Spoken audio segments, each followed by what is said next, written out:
They need to be aware of their surroundings and items in their homes and in the grocery store, and they need to understand where these things are made, where they're coming from. When the markets are uncertain, they're going to go someplace else, and if they can provide or get what they need, they're not going to come back here. We're going to have to work hard now to reestablish our relationship with Canada. They are our number one trading partner. We, as Mary said, we have lost a lot of credibility.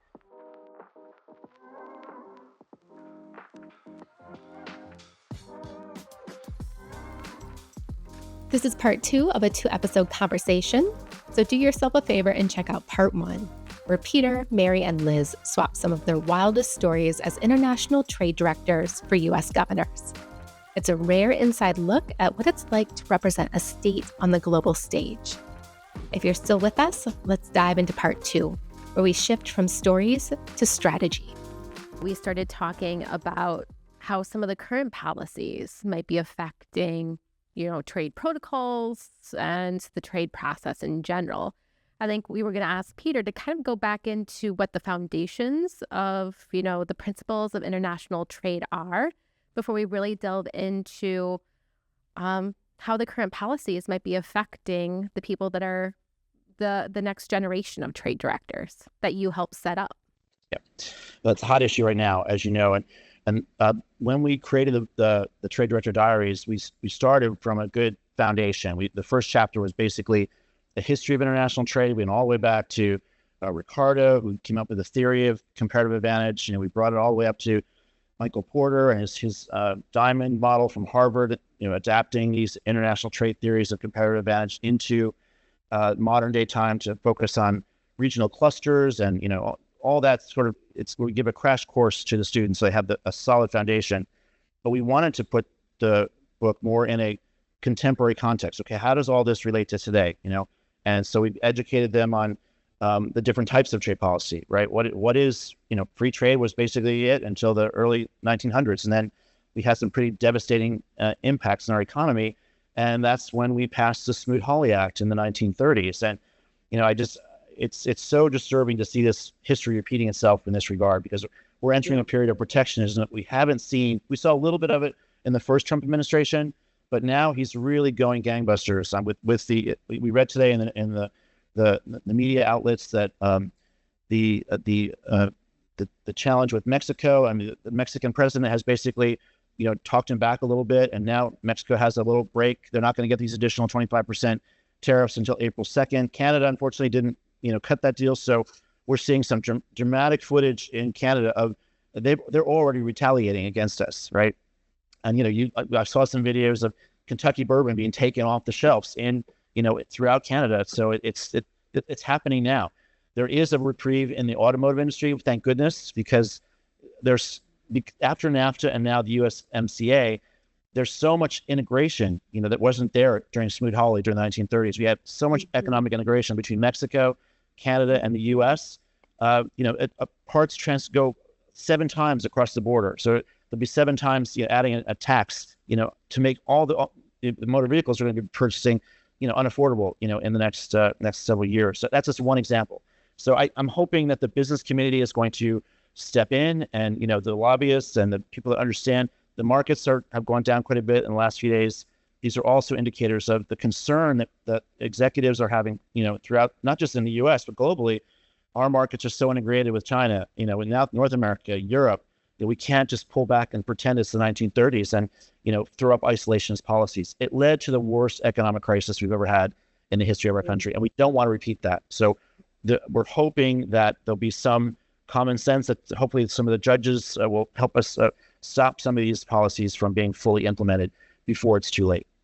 Quick question for our audience that might not be familiar with it. Could you do just a real short recap of what the Smoot-Hawley Tariff Act is? What happened was in the 1930s, there was concern, about the import. We raised import tariffs. Basically, put America first was sort of the policy back then, right? That sounds familiar, right?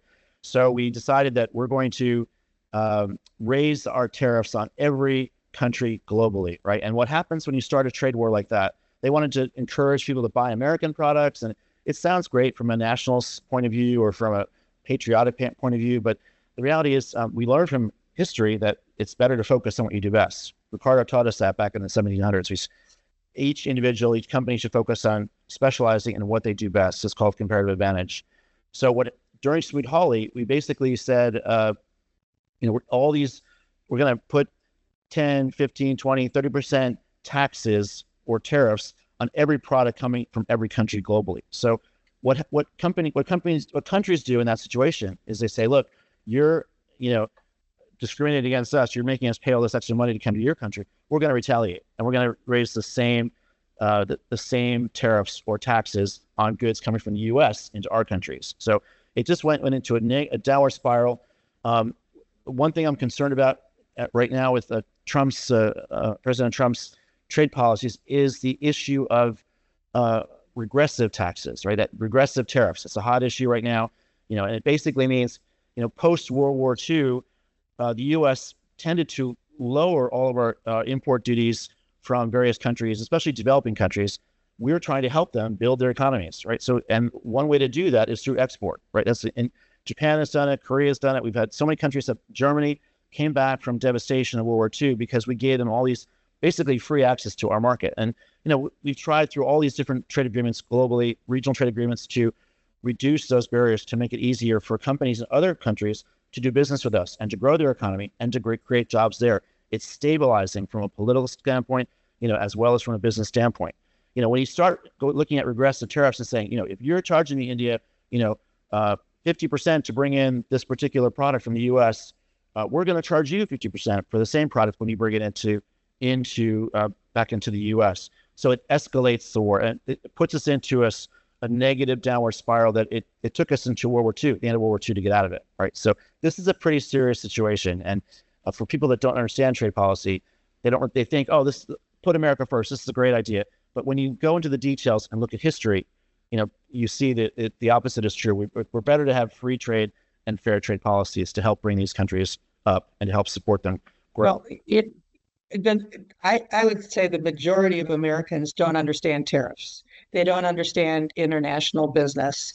And I think that the president has made it, tariffs are the most beautiful word in the world, that we're going to make the U.S. rich by these tariffs, and it's a great thing. So you've got people cheering that, but what they don't understand, and they don't believe the economists. They believe Donald Trump, that our country's going to be rich. It's going to be the golden age, but that's not what's going to happen. I mean, I'll just take Wisconsin, for example. A lot of our crops that are grown here, they need to have potash. It's like a major thing for them to grow, and probably hit Iowa too. Where's that come from? It comes from Canada. So if there's a tariff on that, that's going to increase their costs. The same thing is true. So that's with that. So with cheese, if we put these tariffs on and these other countries do the same thing, then they're not going to be able to ship their cheese. They just had the international cheese contest here in Wisconsin this week, and they're all talking about that.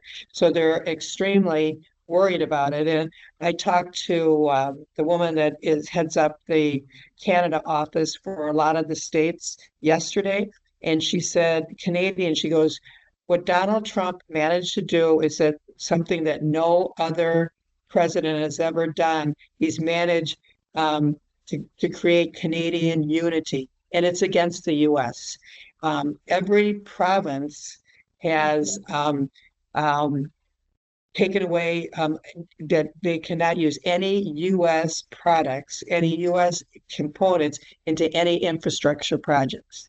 So they don't want us right now because of what we're doing. And then you add insult to injury when Donald Trump posted something and called him Governor Trudeau. I mean, people in Canada are really angry. And this is not the way, and it's so much uncertainty. It's really a horrible thing. And a lot of people don't.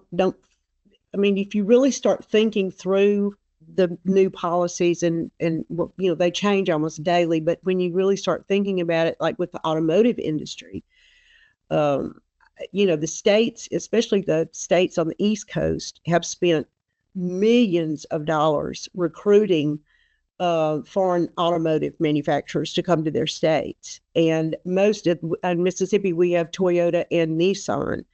And most of these companies, they brought a lot of their suppliers with them, and some of their components are made in their industrial zone, in the Nissan and the Toyota industrial zone. But a lot of these products, a lot of the parts and everything are coming from Mexico and some from Canada.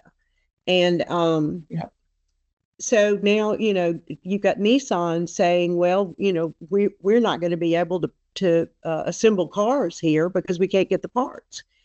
And so they're saying, well, it looks like we're going to have to lay off about 20,000 people, because we can't make cars. So, all of a sudden, earlier this week, it was like, okay, well, Canada, we're taking automobiles off the tariff list. And then today, Peter tells me that today they've said they've given Mexico a reprieve until early April on all tariffs. So the automotive industry apparently is in the background screaming very loudly at someone in DC.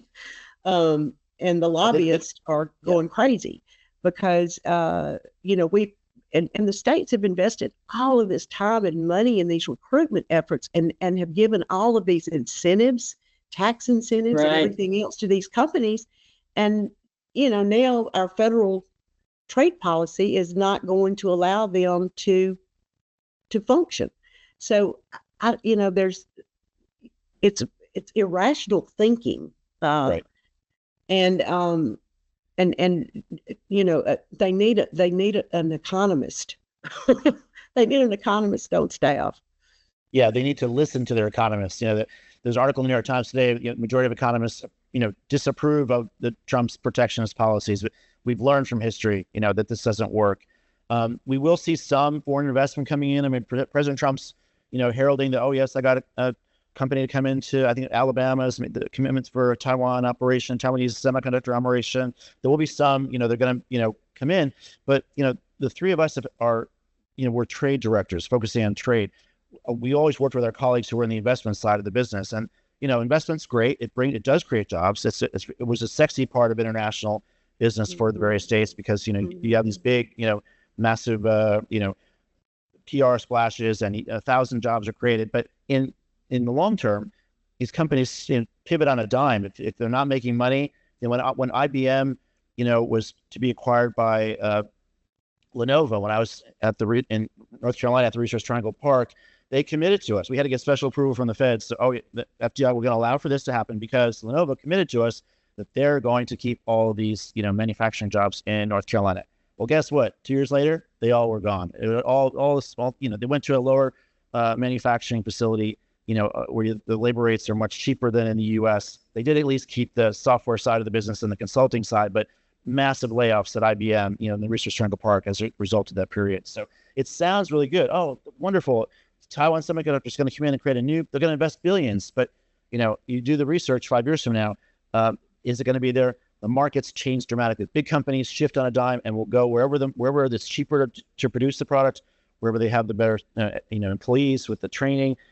Trade, on the other hand, we help small companies. They stay in the local environment. They are willing to, every time they, add a new representative overseas, they have to add more staff, right? And they're building more product or producing more product, which, also increases more people to be hired in our respective states. So I'm hoping the governors are going to get out and, speak about this. I'm glad to hear from Liz that SIDO is, looking at this. Liz and Mary, that's great that you guys have remained in contact with these folks.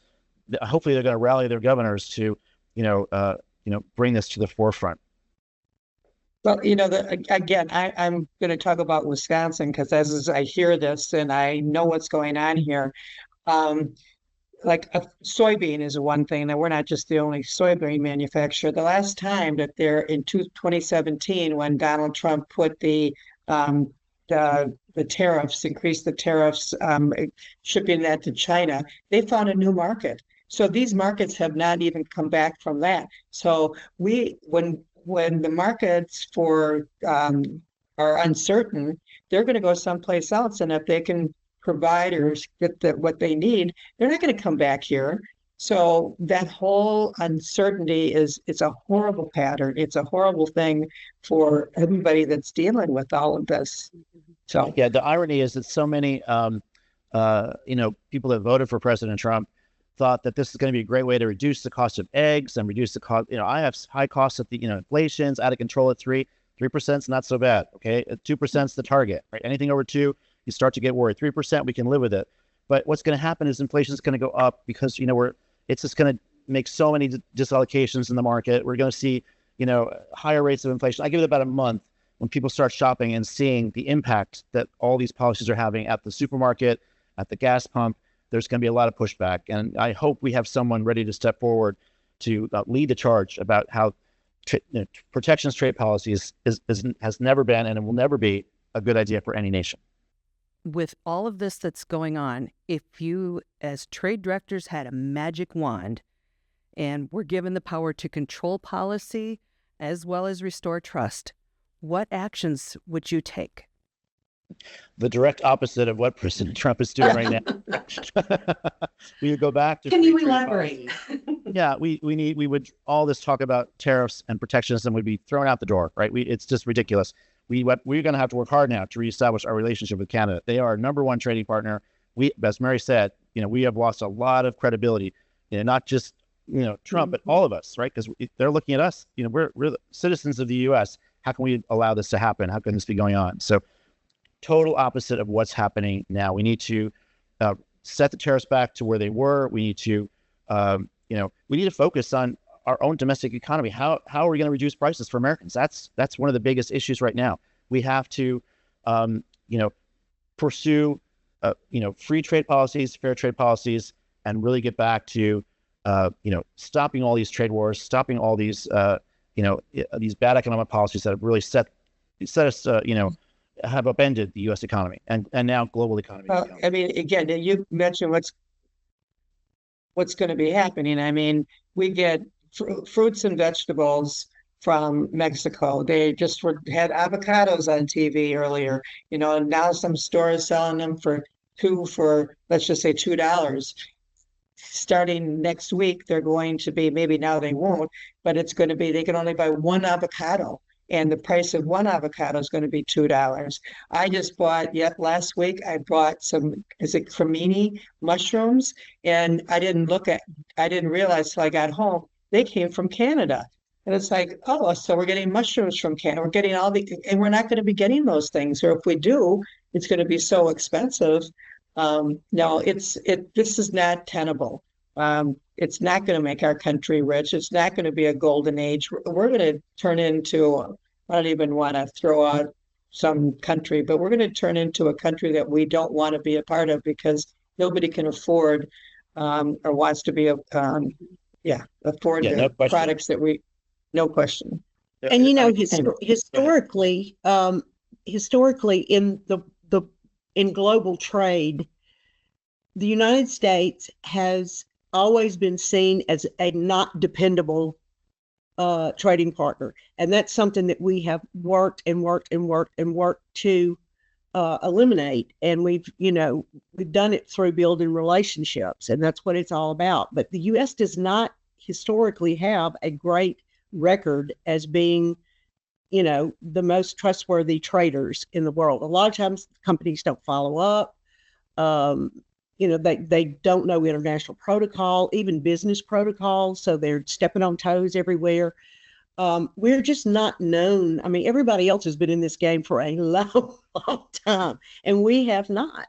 Yeah. And so that's one thing that's very bothersome, because all of that goodwill is just dissipating right before our eyes. It can go in 10 minutes and it takes 10 years to get back, right? And let me tell you, the people who are buying our products, they're not going to sit around and wait for something for these tariffs to go away or whatever. They're going to go find new sources for these products, for these goods and services. Exactly. They're going to go find new sources. And that puts China right in the spot that they want to be in, because they have already been making huge investments in South America, Africa as well. in agriculture, Africa. and in Africa, absolutely in Africa. I mean, they are all over Africa. They've developed an entire port system. They're now they didn't even have river transportation for goods in most of Africa, but now they've opened up all the river transportation routes, and they've purchased the land, they're growing the crops, and they're handling the transportation and distribution.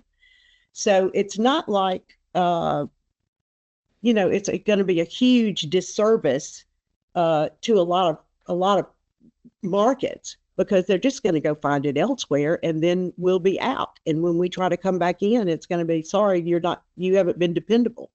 American companies tend to get, why would I worry about doing business in Canada or Mexico or Europe or Asia when I can do business here? So the small business especially it's been sort of an afterthought. That's why our jobs are so valuable, to help educate those entrepreneurs about how valuable the global market is. We're destroying so many careers, right? People that have specialized knowledge, across the U.S. government. It's many of our friends work there. It's devastating to hear some of their stories, right? We're losing that incredible talent to help us stay so competitive, right? Going back to Econ 101, every country has, 3 factors of production historically: land, labor, and capital, right? That's been the history. We've added in the 21st century technology and entrepreneurship. These are the 2 things that are going to help us, rebuild our economy. You encourage, create an environment where entrepreneurs thrive.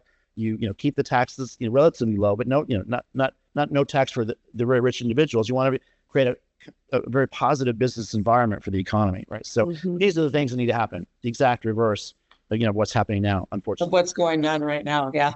A very economically illiterate public to trust experts, when there really is a dearth of expertise just in general, it seems like, in the American population.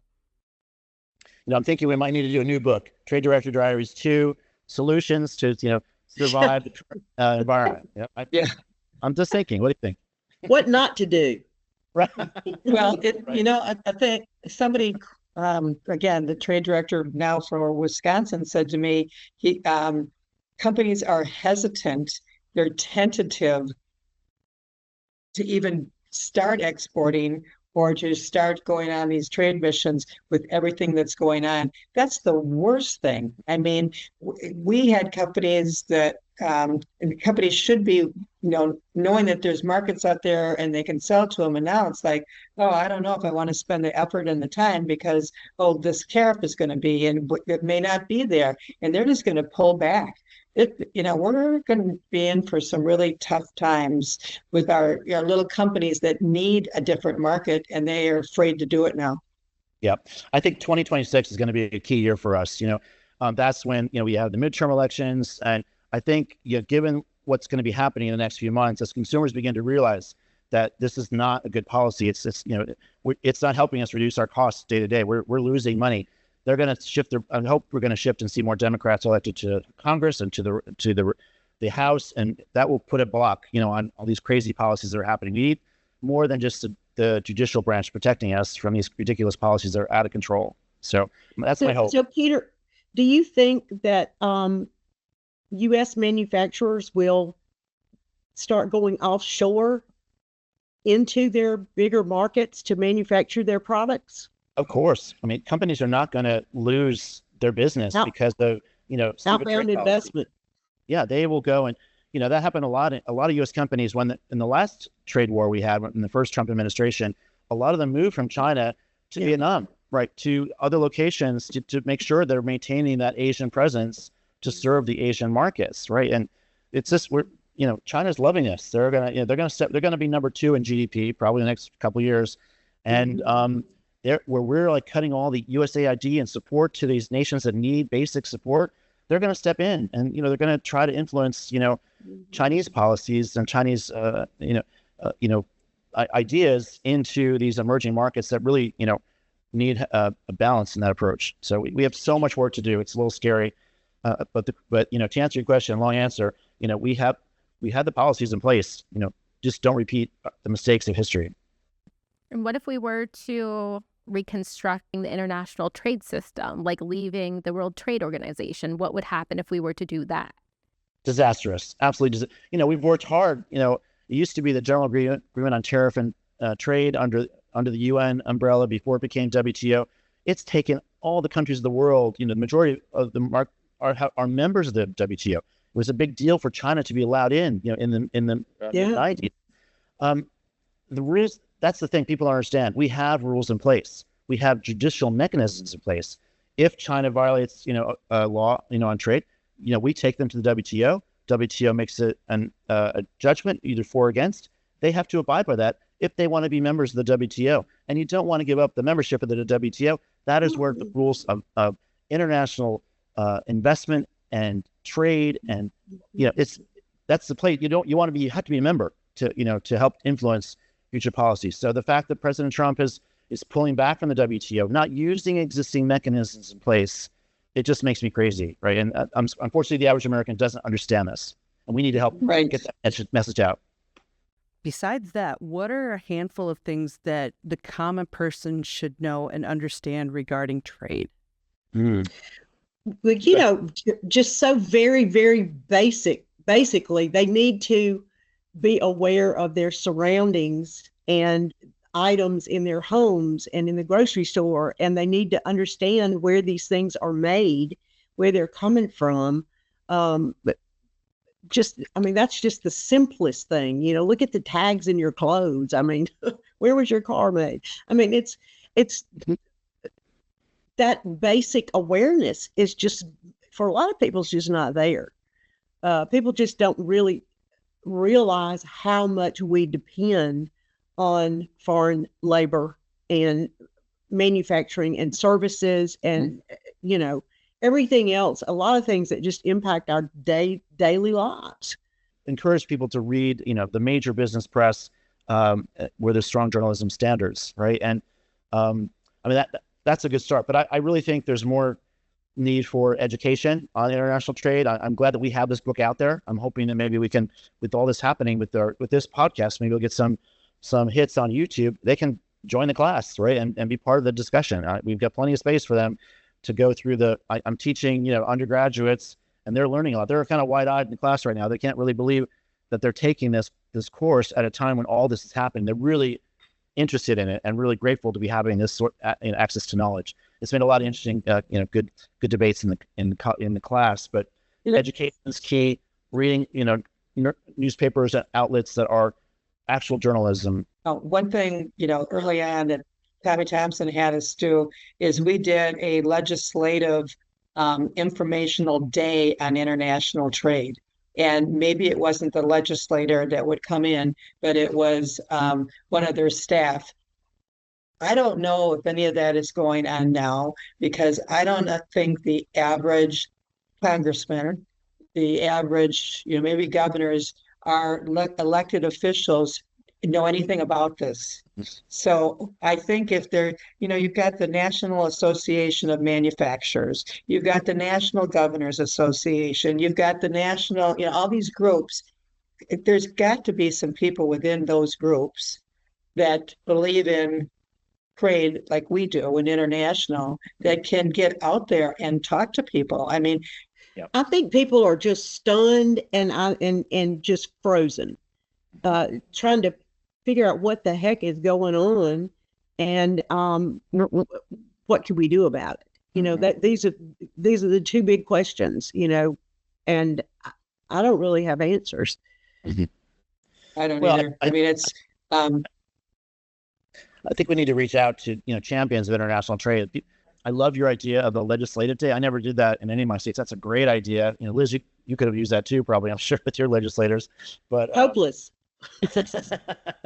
Yeah, if only they'll come and listen to us. That's the problem. Yeah. The knowledge is here if they'll just right. And we had few governors that were willing to listen to us. Always in the minority, unfortunately, right? Not the majority. Mm-hmm. But it's a challenge. We got to start with education, and I think voting in the midterms is going to have a huge impact on slowing this train down. Thank goodness. That's a good note, I think, to really start approaching our last question, which I feel like we've kind of been doing this the entire conversation. We do like to end the podcast on a segment we called You're Wrong. It's just a way to kind of put out there a quick rant about something that's a misconception in your world or your industry. But I feel like if you have something that's really coming to mind, we'd love to hear it. Well, number one is protectionism is bad.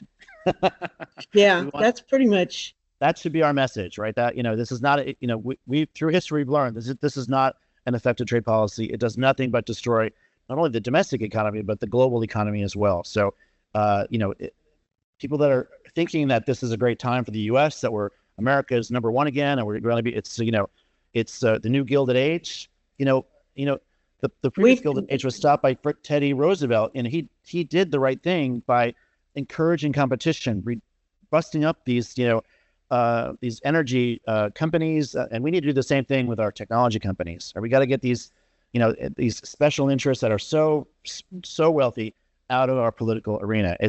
Otherwise it's going to be our demise. We need a Teddy Roosevelt as our next president. We need somebody like him to come in, and not that he was a perfect president, but on this area, he got it, right? He understood the importance of competition is good for companies. It's good for consumers. Yes. It's good for all of us. And that's where we have to head. We have to get back to that place. I've been hearing, I've been trying to find more speeches that have been given by foreign dignitaries about what's happening in the U.S. And it's terrifying what I'm hearing, but it's what is supposed to have been said here. It's not being said here, but it's being said in by leadership around the globe. That what we're doing is just, we've turned into the ugly Americans. Is basically what has happened, and or that's the way we're perceived. And I feel like I'm an ugly American at this point with the meetings that occurred in the White House this past week. I would think that the Protocol Officers Association just completely exploded when that meeting happened. I can't. It's the worst possible, cultural offense that I've ever known our country to affect in public. It's just insane. It's just insane. And it's mean. And there's a lot of, a lot of evil things being said that don't need to be said, that don't, they're only being said because they bully, they don't really help our cause at all. Right. And it just seems to be getting worse and worse. But the way we're perceived around the world, and God knows I'm a native Mississippian. I fought this battle my whole life, about how we're perceived and who we are now. And of all the goodwill and all the dinners and the bad food we've eaten, and everything else that we've done around the world to try to have good relations and show that we have culture, and that we have educated culture, and it's just it has really, really upset me, right, that we are perceived this way. And like I said, that probably is coming from the fact that I'm from a state that has a pretty bad reputation historically, actually the worst probably, but sometimes it deserved, but most times, not, especially in recent history. So I don't know. That's pretty much my rant. I really hate being the ugly American. I don't want to be the ugly American. Well, the key thing, Liz, we have to remember is we have to stand up to this, right? We have to stand up to them with facts and figures. And I love Robert Reich. He has an amazing column. He writes every day. He's very articulate, clearly defining all the things that are happening and what actually needs to be done. And again, I think the midterms it's going to help us get back on track. That's what's keeping me going. But we have to stand up to the bullies and not, and encourage our colleagues and our family members, to try to educate them when we can. If there's a possibility, they'll be educated in about 2 months when the prices start going up like crazy. That's going to be our chance to really open this dialogue, is my feeling.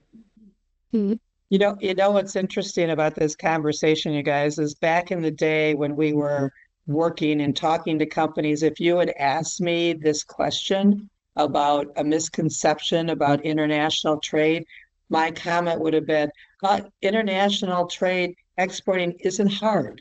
There's resources out there. We can help you sell your products internationally. We can teach you about, different things and the aspects of it.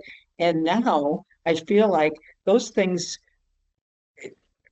companies aren't, we can't just say that to them. I don't think exporting is very going to be very easy for companies in the near future with everything that's going on and what's happening here, because the buyers, the other countries, are not going to look at us as this company as being a stable source for that product.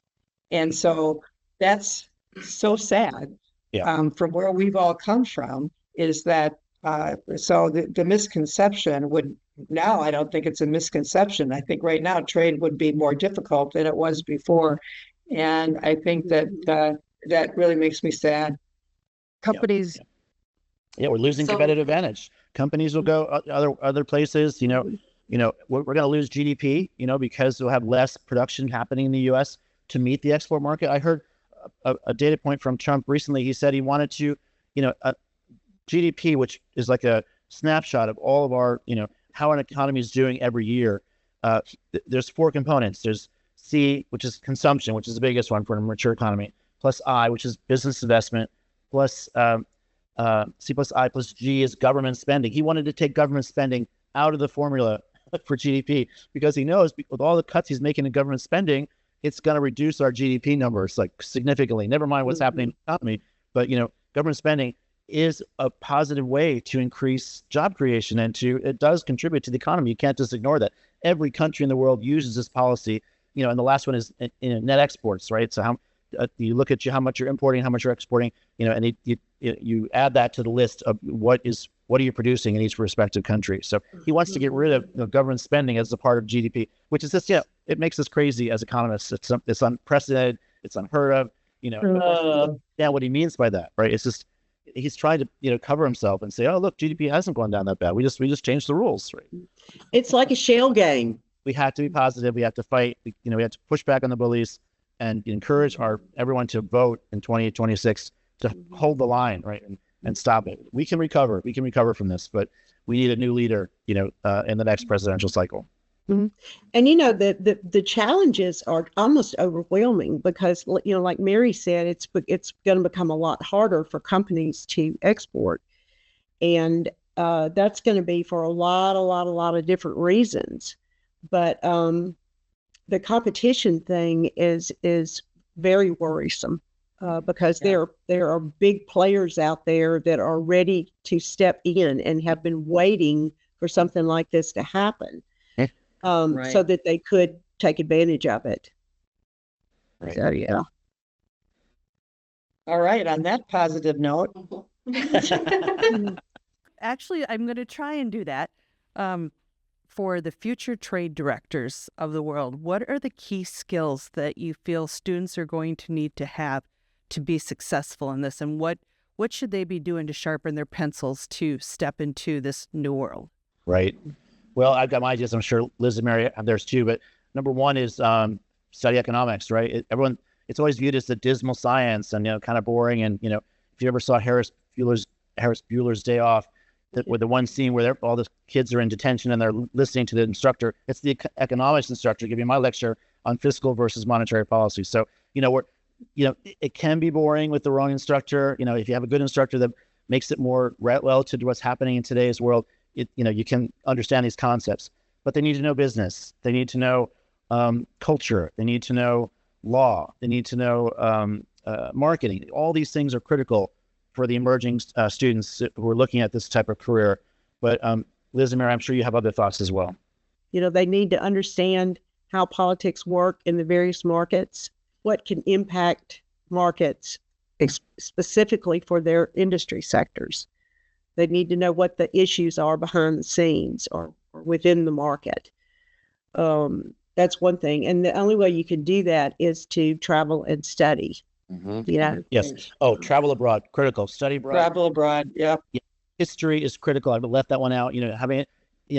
People don't know what Smoot-Hawley is, right? It's we've lived this. We've lived through this, and it's just not a viable, approach to trade policy. It's we need to learn from the mistakes of history and not repeat them. Well, and I do think that I'm the eternal optimist, and I think this too shall change. I don't know how long it's going to take. I mean, I feel like I've been sounding so negative. You don't want to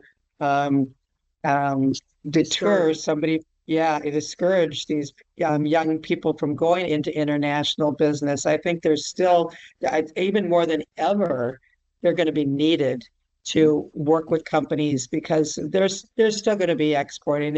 It may be for a while more difficult, but that's why we need these students to take classes like Peter's teaching, find out everything that they can about selling internationally and read, like Peter said, and go into the market. I mean, if you're a company, we always said you have to go to the market. So, students, if they can get any international experiences, are really going to help them. The other thing too is to identify organizations, either your region, your state, or nationally, or even internationally, that deal with business practices and market promotions and that type of thing. Chambers of commerce, a lot of the chambers of commerce have international trade programs, both here and abroad. And, they need to be familiar with what services the U.S. government does provide, which right now is a big question mark. But the ones that are in place now, they need to familiarize themselves with those programs, find out what programs are being offered in their state. That would be a good place to begin to get familiar with how the programs run as a student. And then I think probably the best thing that a lot of the staff that I hired had done internships with international companies. They had hands-on experience. Definitely. Which, a lot of people came out of the South Carolina program and the Thunderbird program who knew macroeconomics but didn't know anything about how to export a product, or how to consult with the company on how to export their products, or even how to research the markets. These are exercises that can be done before you have a job, just out of interest and self-education. These are things that you can do. So I guess internships might be something else that would be really good. Yeah, that's an excellent idea. We all had internships, the three of us, and it really gives you that edge, and not only having the theoretical ideas, but then applying them and have actual practical experience. It always gives you the edge, to move into a better job. So highly recommend. That's great idea, Liz. Great suggestion. All right. Well, thank you for that. I know our student listeners in the audience are going to really appreciate that advice. And we appreciate all three of you joining us. This has been very educational for ourselves and hopefully our audience. I hope this can be one way we can start educating people about the importance of following economics and understanding politics, because it drives every facet of our lives. So great. Thank you. I hope we haven't talked too much. We tend to talk a lot, the three of us. We always have a lot to say, but you can see we're long-term friends, and we all are very passionate about this particular issue. So thank you for inviting us to be part of this. Thanks for tuning in to Can I Get a Retake, a podcast by Great River Learning. If you liked the episode, show your support by subscribing, sharing, and leaving a review on your favorite podcast platform. For detailed show notes and transcripts, visit greatriverlearning.com. Can I Get a Retake is brought to you by hosts Michelle Manaman and Deanna Plussel. Our show is produced and edited by Michaela Albee and Maggie Christensen. Artwork for the podcast is crafted by Michelle Manaman. Our intro music is courtesy of Comma Media. We'll be back soon with another captivating chat with a top GRL educator.